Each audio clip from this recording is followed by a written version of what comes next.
patented sun simulator. Now I know this sounds wild, but stick with me because I have the evidence to back this up. Now first of all, you can look up the US patent for the solar simulator on Google. Now this document goes deep on exactly how the simulator works, and essentially it's placed in front of the sun.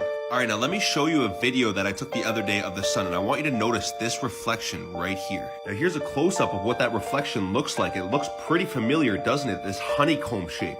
Now obviously this isn't coming from my phone camera, so how is this reflecting off the sun? Now here is what the sun looked like in 2018, and I'm not the only one who remembers the sun being this bright orange color and now it's this white LED light. Here's a reflection up here. Certainly not the same reflection that I took with my phone. Perhaps this is why around the world people have been reporting their sunflowers shunning the sunlight. Now this is what the sun used to look like and how I remember it growing up, this bright orange light, and now it's this bright white LED light that's hard to look at and hard to be under. Now this video is not to report any fear. Once a critical mass is reached and enough people know what's been going on underneath our noses, we will be able to take down these parasites. Now you're going to see in this video how LED lights give off electromagnetic frequencies, EMF radiation. This could be why everyone's tired. And this is exactly how you neutralize this radiation, is with orgonite devices. As soon as you put it in front, read 0. Orgonite neutralizes EMF. Here's another great example of how orgonite pyramids neutralize EMF radiation. And they do this by emitting life force energy. You can even see it in a frozen water test. And it is crucial nowadays to be keeping good energy in your space because we are being bombarded by these negative frequencies. Oh my, what is going on? Look at this.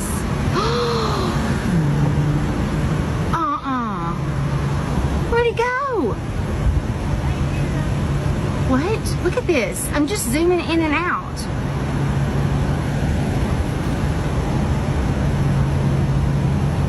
Wait a minute. Hold on. Okay, what is that? Why do I zoom out? And as I get closer, look at that. What in the world? Oh. Okay. Alright, so that's insane. And that's not the way it's supposed to be, people, just so you know. I love when people say flat earth doesn't make any sense. And I'm like, I know. At first I felt like that too. You know, you start receiving information for the first time and it doesn't really make sense because you haven't technically studied it. But like the longer that I looked into it and the longer that I thought about it and the longer I learned new stuff about it and, new views on things, and it starts to obviously make sense. And you start to be like, oh yeah, okay. Well, that's how that would work, huh? That's how this would work, and that's how that would work. And pretty soon, you understand it, and it makes sense. And you realize the earth is flat. So go ahead and stay flat, my buds.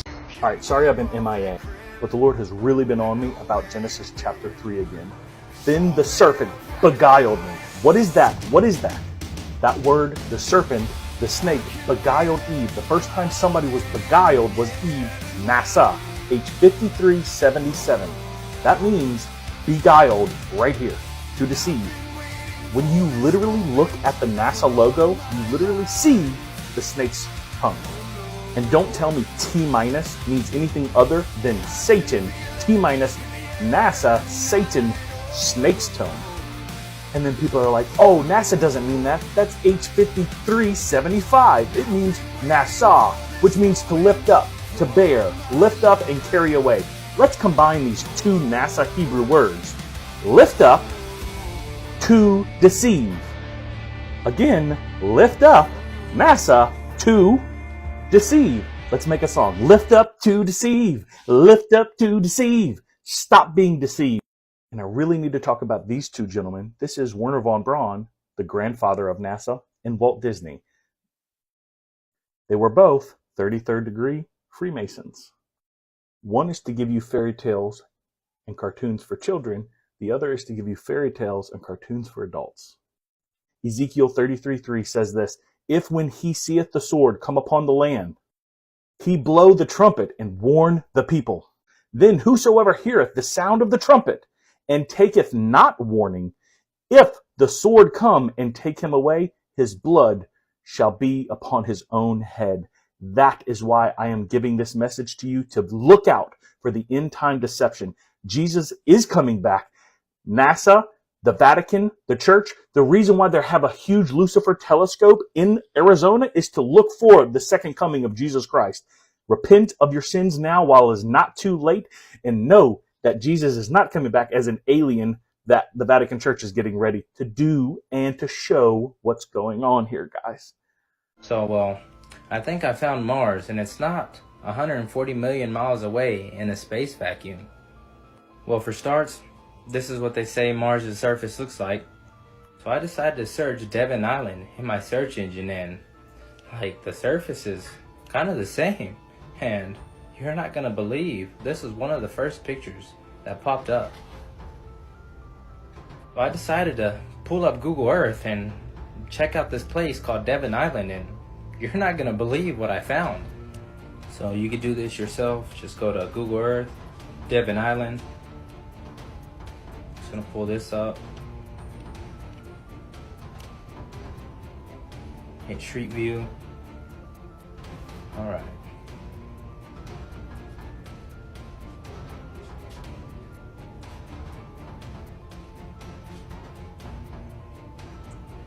Quite a few buildings there. Alright. Scoping it out. That looks like a NASA symbol right there. That four-wheeler. Huh. Weird. Whoa! NASA? What in the... Alright. Mars 1. Moon 1.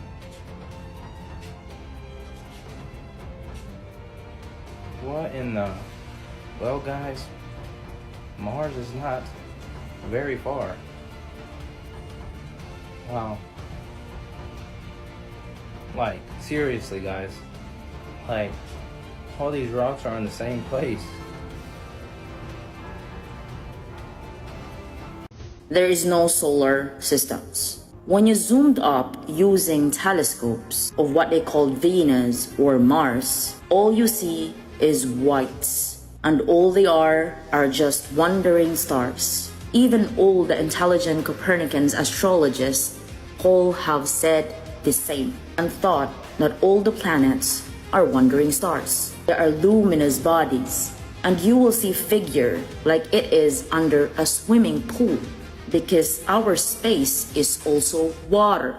Egyptians, Greek, Mayans, Aztecs, and so on says the same. If all stars have different depth by millions or thousands of years, how come those thousands of years in the sky you cannot see distortion and no difference in luminosity? As they said, we're supposed to be flying around the galaxy, and yet the same positions of constellations. Our flat, stationary Earth. And yes, we are not moving. All right, so you said you were a pilot for 50 years, right? Yep. Okay, how often do you have to adjust for the curvature of the Earth? You don't have to adjust. You're flying at a constant altitude above the Earth. Yep, and what about Earth rotation? If you're landing on a north to south runway, do you have to adjust for Earth rotation? No, because the atmosphere is travelling at the same approximate speed of the Earth. Great. So you're flying, the aeroplane is travelling relative to the air mass that it's in. What the ground's doing is irrelevant until you land. But the ground, according to you, is moving, sir. Are you aware of how fast your Earth is supposedly spinning at the equator in 1 second? Well, it would be 1 degree per second. I'm not sure what that is in miles. Nope. It's 460 meters a second at the equator. Right. So if you land your plane on a north to south runway at the equator, are you going to be chasing the runway sideways 460 meters every second? No, because you're flying in an atmosphere of air that's travelling at the same speed. Yeah, but so if you the speed becomes irrelevant. But if you claim the atmosphere just moves with the Earth, it's the same as me saying the Earth is stationary. It would be exactly the same. Exactly. You agree with me that you can't prove using your plane that the Earth is moving, right? No, I never said I could. Great. So you're a flat earther then? No. Oh. Wait, hang on. So you don't adjust I've- for Earth rotation, you can't tell the Earth is moving from your plane. You never have to adjust for Coriolis. If the wind mass, the air mass is moving at the same speed as the Earth, then it's completely irrelevant. Great, but I just said it's the same thing as Earth being stationary. So if the Earth It's the is same result. Yeah, it's not proof of either. great, exactly. So like, what about Earth curve? You said you don't adjust for Earth curve either. So let me ask you this: you have an instrument in your plane called the attitude indicator, correct? Yep. Okay, and that has a gyroscope connected to it that maintains rigidity in space, correct? Yep. Great. So if you fly straight and level over the Earth, and you never have to change your orientation in relation to the ground, you're flying over a flat Earth, sir. Nope. Absolutely not. Okay, what makes you You're think? flying at a constant altitude above mean sea level. Correct. And if that mean sea level is flat around and it's same level all around the Earth, if the Earth, let's just say the Earth is flat, it's the same thing, isn't it? If the Earth is flat and you're flying east to Yeah. west in a circle, it's the same exact thing. Welcome to Flat Earth. It doesn't prove that it's flat. Yes, it does. Doesn't prove so anything. Check this out. See this image I've got on screen? You see here. See this plane here? Okay. Oh yeah, the 6,000 mile long aeroplane. Yep. Yeah, I'm just showing, it's big so that you can see it, sir. Right? So if we shrink it down, it's still here, right? But you won't be able to see it. Yep. Okay. We're going to fly to the equator. In relation to where the plane was here, it's nose down, right? To fly around this curved line, is this line curved? If you maintain the altitude around a globe, is this line curved? Yeah. But you said you don't need to dip the nose down to account for curvature. You're talking about dipping the nose 1,000th of 1 degree constantly. A plane flying 500 miles per hour would have to account Yep. for just under a mile of curvature every minute. No, it wouldn't. Yes, it would. Your math is wrong. No, it's not. It's actually completely correct. How big is the Earth, sir? At the equator? Do you I know? got no idea. Nope. You have no idea, but you just told me I'm wrong. You don't know how big the Earth is, so you don't know how much it curves. But you just told me I'm wrong. Doesn't it curve something like 8 inches per mile squared? Exactly. So if we apply that now to how much you fly in So miles per hour, that's just under 500 miles an hour, at 600 miles an hour, you're doing a mile a minute. So you have to drop 8 inches a minute. No, you'd have which to is drop. nothing. No. You'd have to drop over about a mile a minute, sir. If you're flying over 600 miles per hour, that's roughly a mile a minute. You'd have to That's drop. what I just said. It's a mile a minute, and the Earth drops 8 inches per mile. So you're dropping that's 8 already- inches per minute. No, that's already with the calculation done, sir. You're dropping a mile of curvature per minute, not 8 inches. A mile of curve per minute. You just told me the plane never dips its nose, right? You never have to I adjust. said it dips its nose minutely, not enough to even measure. But The Earth drops. You just agreed that the Earth drops 8 inches per mile. No, I agree that your plane- model claims that. I'm saying that if you're flying straight and level to your destination, you never dip the nose ever.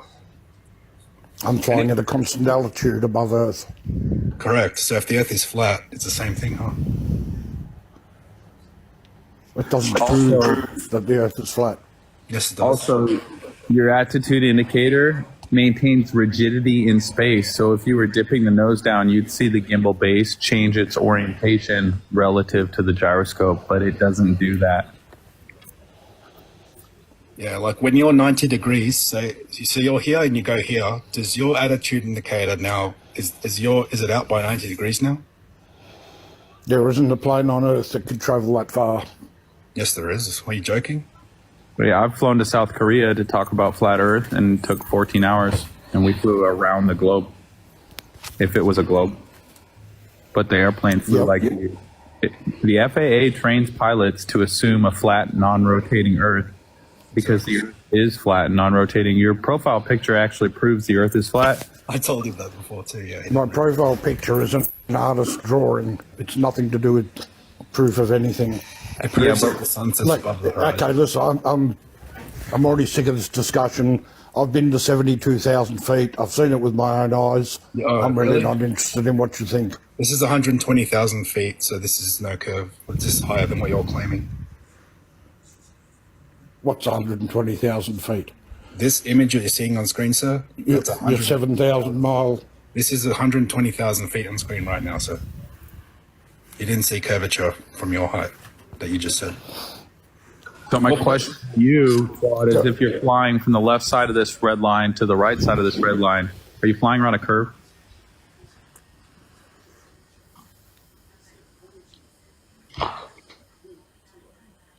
That's what Probably, yes. I don't know how wide that line is. So that was the longest silence. That was the longest silence I've ever heard on a flat Earth debate. Thank you. I appreciate that, Twat. We'll clip that. Yeah. So hang on real quick. Flip whatever you like. I'm trying to figure out how wide the angle is on your picture, and it doesn't look very wide.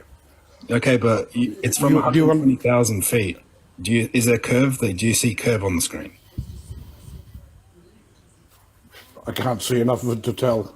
Let me ask you this, though. If you go to the beach and you see a boat go away from you, does the boat go over the curve? Yeah. Okay. Well, how come there's no curve at 120,000 feet? How's the boat going over the curve at 3 miles away?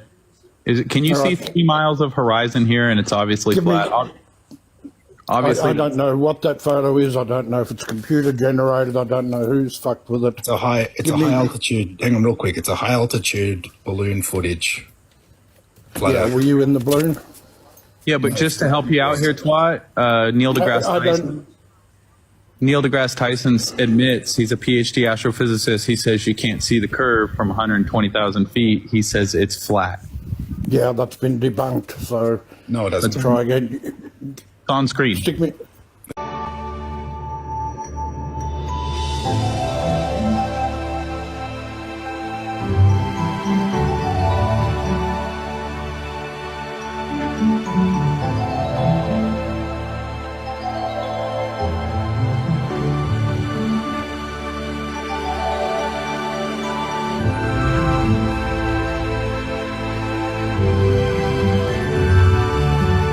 It came in the mail and y'all are opening it with me. Ooh. Smell it. Woo!